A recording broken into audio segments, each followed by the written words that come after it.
Hi, and welcome back. Now we're going to make classic comfort food, but gluten-free. We're going to make macaroni and cheese.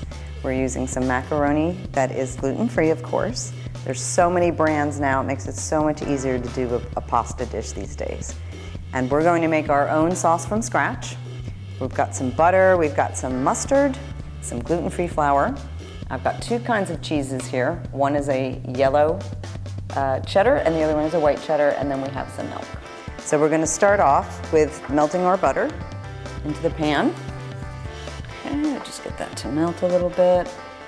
Add our flour, a little at a time. Get that to stir up. You can use different types of gluten-free flour. Sometimes I use potato, sometimes I use quinoa, sometimes I use coconut. And this particular one is a quinoa. Get that to melt, the rest of our flour. Now we're going to add some salt and pepper and our mustard.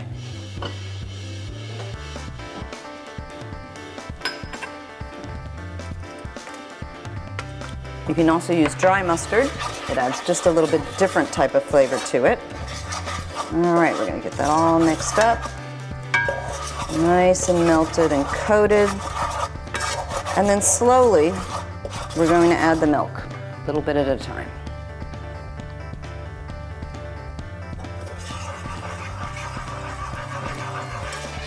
This all gets blended, add the rest of the milk.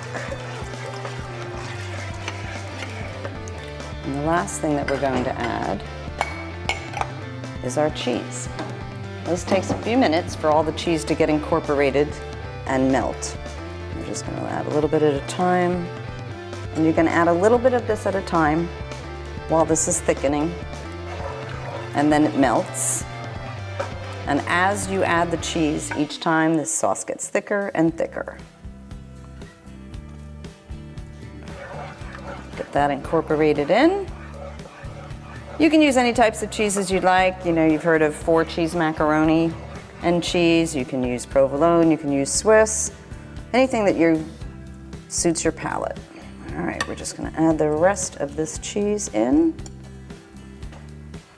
We're just about done.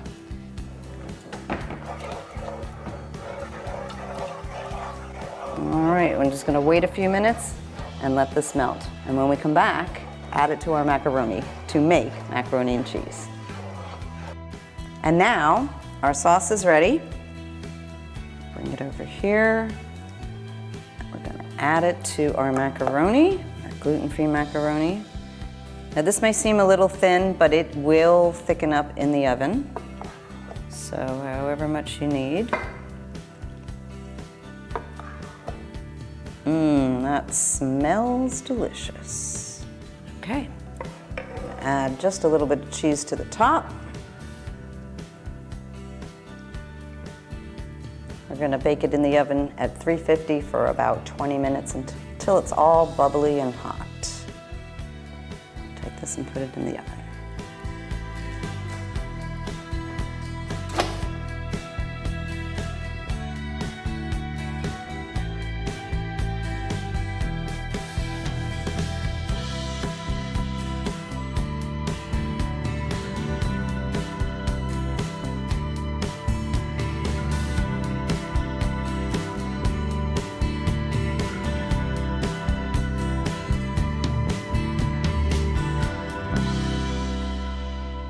Welcome back. Now we're going to make another classic, but gluten-free of course, chicken pot pie. This one is so simple, you're gonna love it. So we're gonna start off with our ingredients. We've got almond flour. Now again, almond flour is very rich in nutrients and it's got a lot of protein in it. This actually has more protein in it than regular wheat flour. So this becomes a really extra punch of nutrition for you when you're eating this particular dish. So we're just gonna dump our flours in here. The next thing we have is some baking soda. We have our wonderful Mount Cecilia salt from Italy. This is a sea salt, and it really is amazing when you use a really good quality salt, what a difference it makes. And I really do love their product. Use that. Here's a mix of some spices. We've got some oregano, some basil, and some parsley, and this is really quality herbs as well, and this is from our friends at Organic Spices Inc. Really great stuff. Love using their products as well. So we're gonna just mix this up real quick. Just a couple of little pulses. Okay, that's mixed. Now we're gonna have some oil. I like to use coconut, but of course if that's not something that you like, you can use whatever type of vegetable oil you want. You can use canola, you can use just regular vegetable oil, corn oil, but coconut's my favorite. So we're gonna just add that. Okay. Second. There we go. Just blend that right in. And last, 1 tablespoon of water.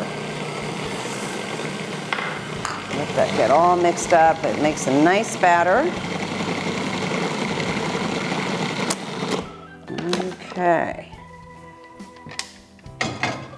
Now you might think of pie as having to need to be rolled out with a rolling pin. But because this is a dense flour and it makes a nice wet batter, we don't even need to do that step. We're just gonna pour everything right into this pie plate. You don't even have to prepare the plate with any type of oil or anything. Just everything goes right in here.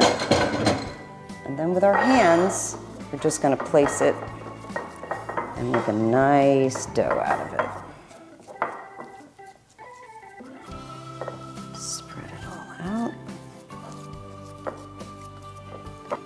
And it's so easy to work with, and it has a lovely smell to it. Really nice.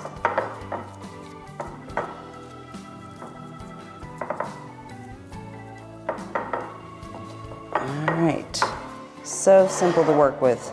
Press it up against the sides a little bit to give yourself a little bit of, you just push it around so that you fill all your holes. Really simple. Smells nice and nutty. All right. Simple like that. Press up the sides.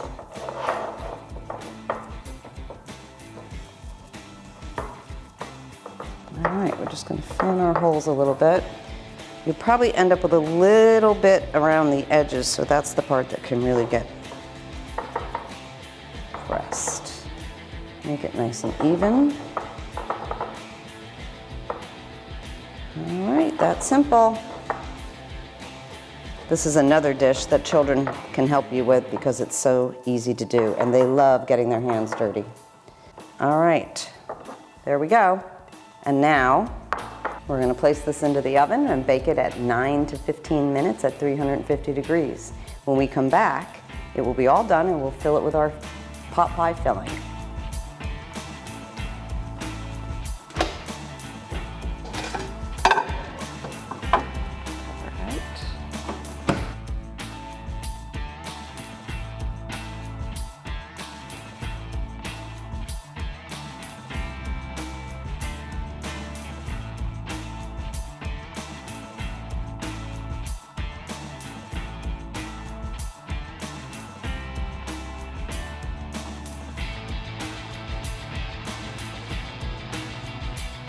Just make this crust. You can also make the crust ahead of time and it freezes really well. So that's it. And if you made this crust ahead of time and you did the filling in your crock pot, I've just made dinner in 1 minute. This goes back into the oven and we're gonna cook this for about 15 minutes just so that it gets nice and hot and bubbly, and then it's time to try it.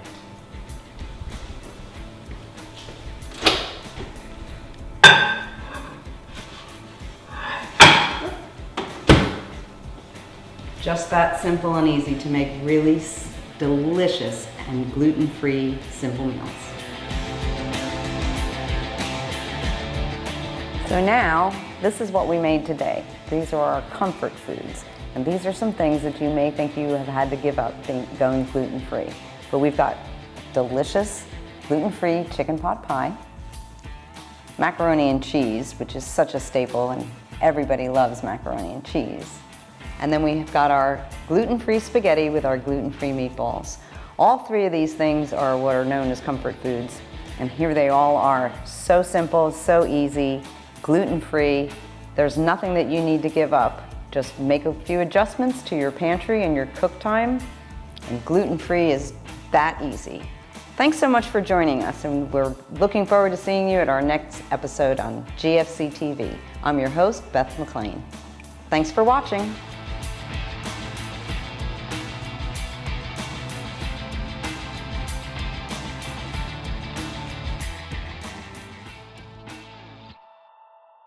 Hi, and thanks again for joining us on GFC TV.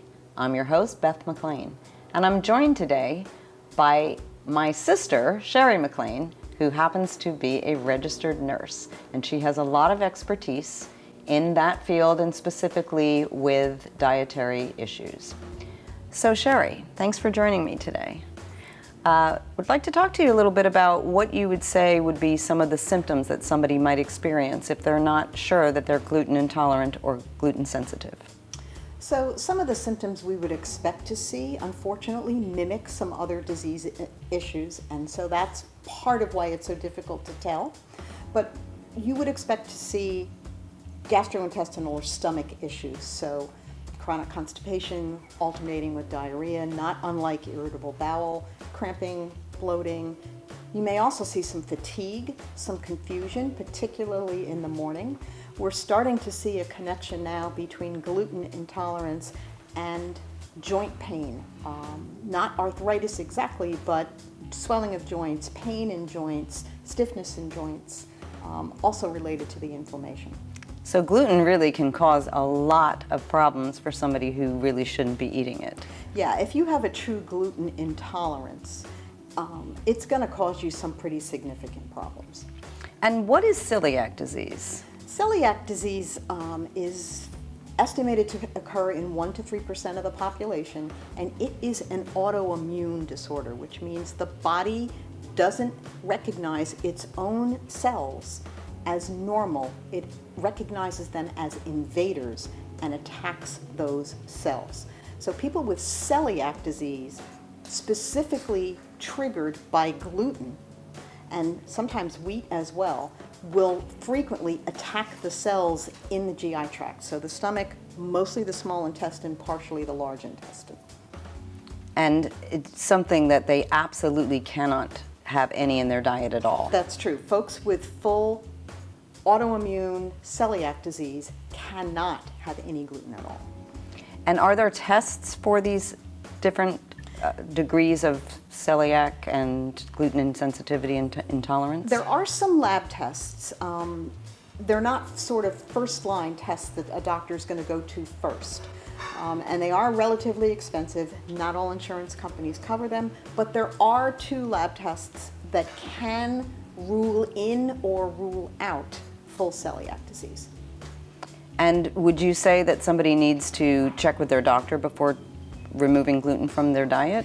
So you always want to check with your healthcare practitioner before you make any major changes in your health routine.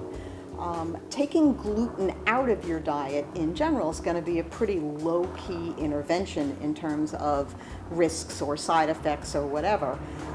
You're going to know pretty quickly if you're able to remove the gluten from your diet for a straight week and you feel markedly better, if your symptoms diminish or disappear, that's pretty much a tip-off that you're struggling with gluten.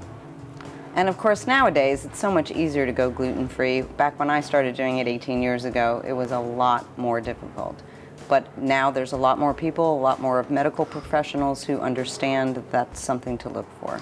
Absolutely. And there are also groups of health professionals outside just the typical gastrointestinal folks that are looking at it. The American Rheumatology Association actually recommends you try a gluten-free diet if you have an existing diagnosis of rheumatoid arthritis.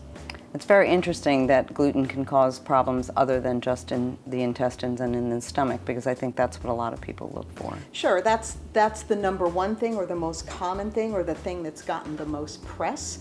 Science is sort of a moving target, and the more awareness we have about these things, the more people are starting to study other disease entities. So I wouldn't be surprised if down the road we find that there's a link to heart disease. We find that there's a link to high cholesterol. We find that there's even a link perhaps to some of the neurological disorders. Right now we know there's a link to the GI, and we're finding that there is a link to arthritis. Wouldn't surprise me if down the road we find there's other links as well. Well, of course, with my own situation, I've always known that gluten is evil, but it's certainly interesting to find all these other things out. So thank you so much for joining us today. We very much appreciate your time. That's another great episode of Gluten-free TV. Thanks so much for joining us. See you next time.